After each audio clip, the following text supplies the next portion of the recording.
Now, in this week's Let's Talk Some Star Wars video, we're going to be delving into some of your comments and further discussing the return of Lando, as well as what may very well be the single biggest mistake Lucasfilm under Disney has made thus far with Star Wars. And I'll give you a hint. It has a lot to do with the handling of the original trilogy characters, mainly Luke Skywalker. Though instead of making the same old arguments about why it was a mistake, I'm going to try and come at it as fairly and objectively as possible when breaking down just why it was such a bad idea to handle Luke the way he was in The Last Jedi. So with all that said, let's just jump right into it with a few of the more top-rated comments from the previous video. And as you'll quickly see, they all have quite a bit in common, starting with Infinite, who said, "Lando's coming back. Padme, you're going to kill him, aren't you?" Then there's what Jerry Zeigner had to say. "Disney, Ryan, and Kathleen, you have destroyed all of the original characters, so why not add Lando to the mixture?" We then move on to what Stephen Ramsey had to say. "Wow, I can't wait to find out how Lando became a miserable failure and how he'll die. That would really subvert everybody's expectations." Then there's Darth Vader fanboy's comment, "Lando is back, which means he's gonna die next, so I don't care." And there were many, many more other comments just like these in regards to the return of Lando, and they really begin to epitomize how a lot of fans feel right now, because instead of there being a general sense of excitement for the return of a fan favorite, there's only a sense of fear and dread that he's going to be misused and then possibly killed off. And I wish I could say those fears were completely unjustified, but the track record is there.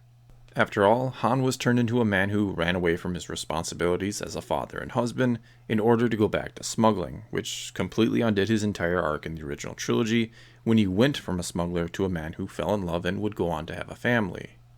Luke has become a man who has given up on, well, everything. The guy who wouldn't give up on Darth Vader suddenly gave up on his nephew and almost killed him in his sleep because he was so shocked and horrified by what he saw in his mind that it was his first instinct to kill him, even though the fact that Luke looked in the first place should imply he was ready to see such darkness there, and as a Jedi Master, should have had his emotions under control in advance.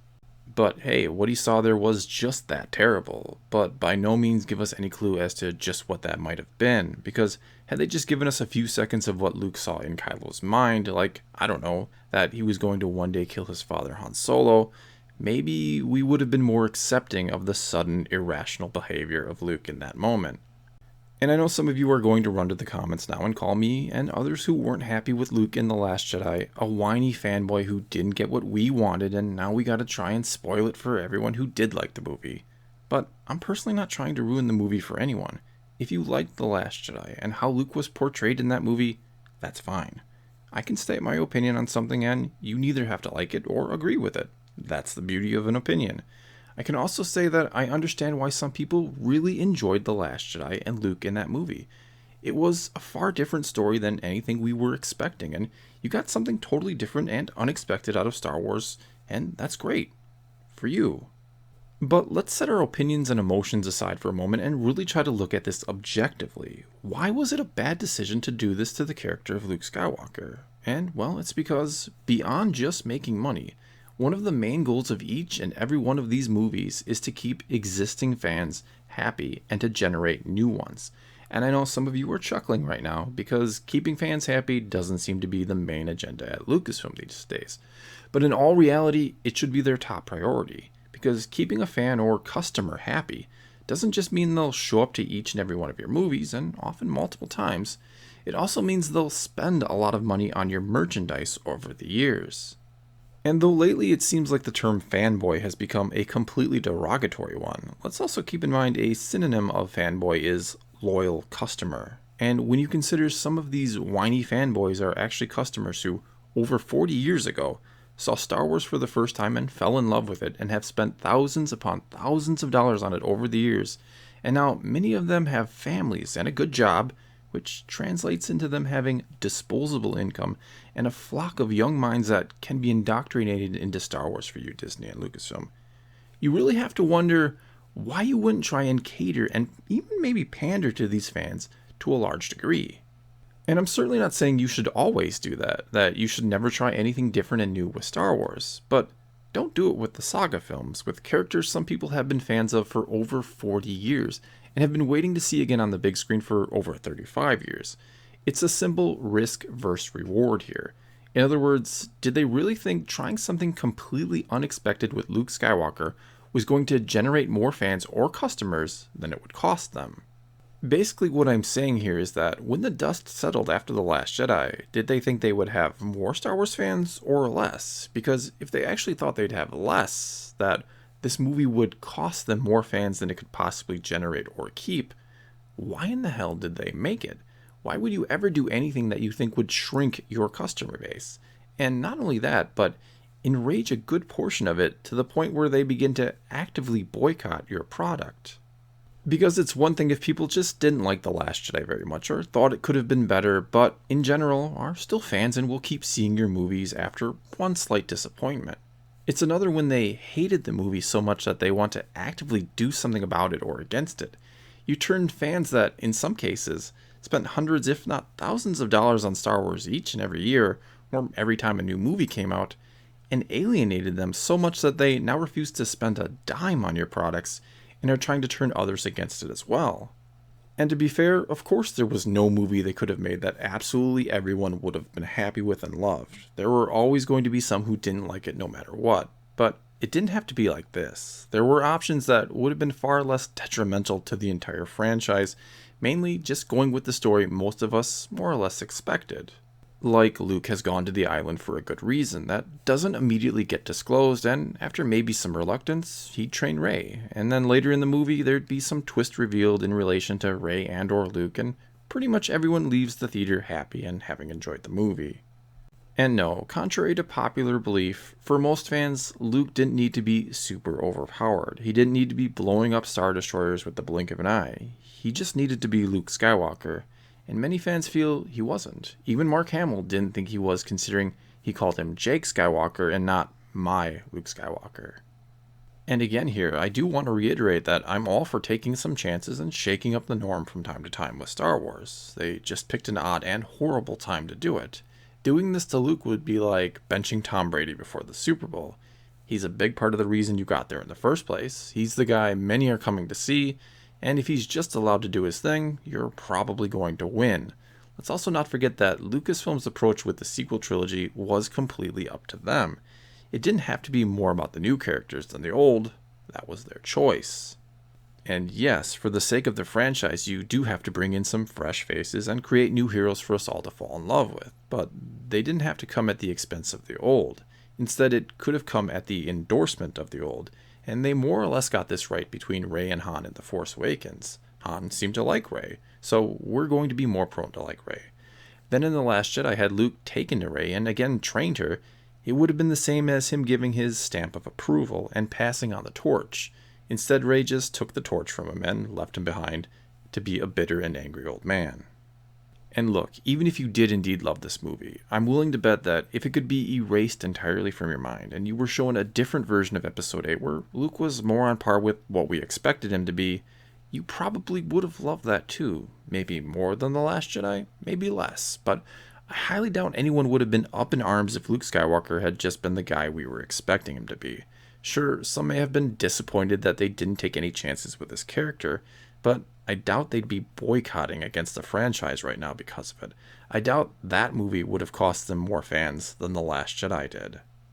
And that really is what it all boils down to here. They took a huge risk, and it backfired, and they didn't get the type of reward they were hoping for. And it seems to me that Rian Johnson sold Kathleen Kennedy on a bad bill of goods here, that she didn't understand the kind of backlash that would come from this movie, that she thought Rian Johnson had created a masterpiece. Hence, the announcement he was getting his own trilogy was made before The Last Jedi even came out. So, objectively speaking here, The Last Jedi and the handling of Luke Skywalker in that movie was a mistake and was bad for the franchise. It not only cost them fans, but created enemies out of some of them. And if Solo's box office numbers are in any way indicative of the damage that was done to the franchise, I'd say more damage was done than anyone could have possibly imagined.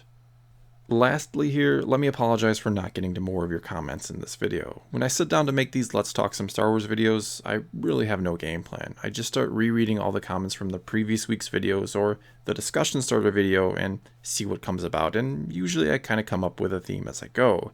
This week what obviously came about is trying to make a point that, objectively speaking, doing what they did to Luke was not a sound business decision, and even if you personally loved the movie, which again is absolutely fine, The Last Jedi did a disservice to the franchise and the fandom.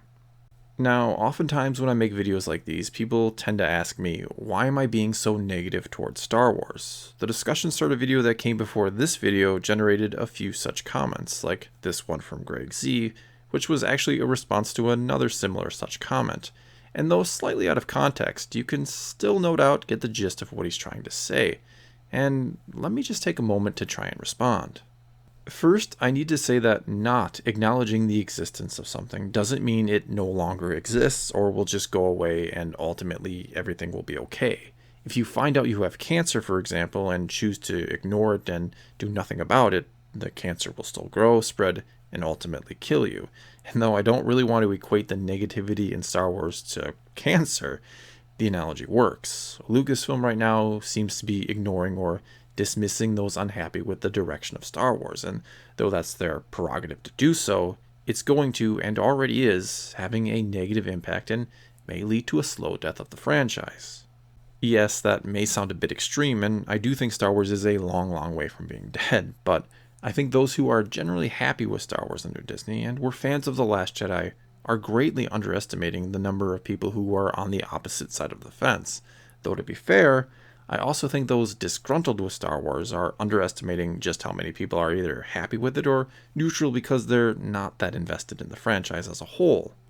Basically what I'm saying here is that no one is even bothering to listen anymore. We just label each other either haters or shills and call it a day and go back to listening only to those who say something that we can completely agree with. And the funny thing from my perspective is when I made a couple videos praising Solo, a movie I very much enjoyed, I had people suddenly calling me a shill, after having made plenty of videos where I was called a hater for not having enjoyed The Last Jedi.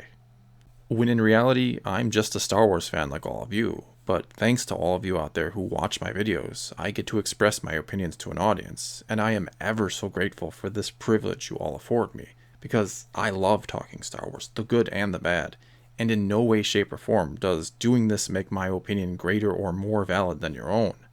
Nevertheless, as a lifelong Star Wars fan who has been given this small platform, I feel like I'd be doing a disservice to the fandom and community if I didn't discuss the negative aspects of Star Wars. I dare say a lot of you watch my videos because I do give you my honest opinion, that I'm not here to just pander to you and tell you what I think you want to hear. So no, I didn't like The Last Jedi, not only on a personal level, but because it shattered the fandom and jeopardized the future of the franchise, and that is something that should be talked about.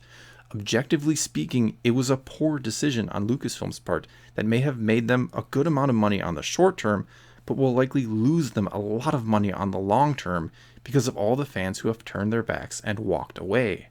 So no, I'm not just going to ignore the negative aspects and not talk about them. I'm not going to pretend the best course of action for the fandom is to ignore the problems and pretend everything is great.